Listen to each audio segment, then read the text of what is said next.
VFW, directed by Joe Begos, starring Stephen Lang, Fred Williamson, Martin Kove, and William Sadler. A group of war veterans must defend their local VFD post and an innocent teen against a deranged drug dealer along with his relentless army of punk mutants. My favorite horror film of 2019 was Bliss by Joe Begos, so going into VFW, I was very excited, and while I feel like the cinematography and the practical effects were awesome in this film, there are a few aspects that I feel didn't quite hit the mark. VFW has a very simple plot. It's very much like Assault on Precinct 13. The film primarily takes place inside of the VFW, which works to its advantage because all the major set pieces happen inside of the VFW.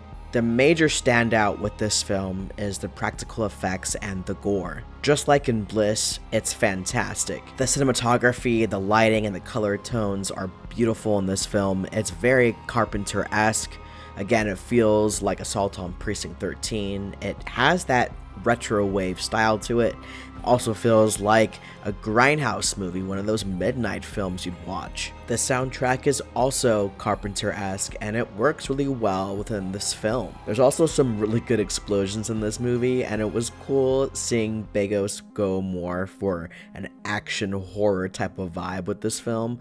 I really dug that about this. It's very different from Bliss and even Mind's Eye. When it comes to casting, Stephen Lang was great. He worked really well for his role, as well as Dora Madison. I'm really happy to see her in this film. She was fantastic in Bliss, and she's awesome in this movie as his character named Gutter. I also like Travis Hammer, who's the main villain in this movie. And it was cool to see Martin Kove and Fred Williamson in this film. The two that I feel were underutilized, however, and a bit miscast was George Wendt, which, as much as it was cool to see him in this movie, he doesn't really do much, but I feel like the actor that was most underutilized was William Sadler. He had a few moments where he was able to shine, but there were other moments where I just felt like it kind of felt a little flat. And that's kind of how the general vibe of the characters go. They kind of are a little flat. Some of the dialogue was a little too over the top, a little too cheesy, but at the same time,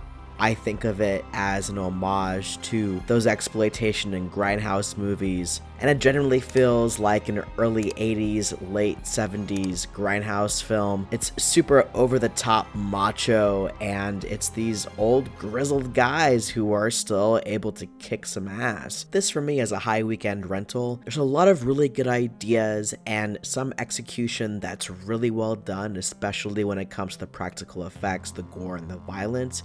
But some of the characterization and the dialogue and the overall pacing doesn't quite work for me. If you enjoyed this video, be sure to leave a like, and if you want to see more content like this, be sure to hit that subscribe button.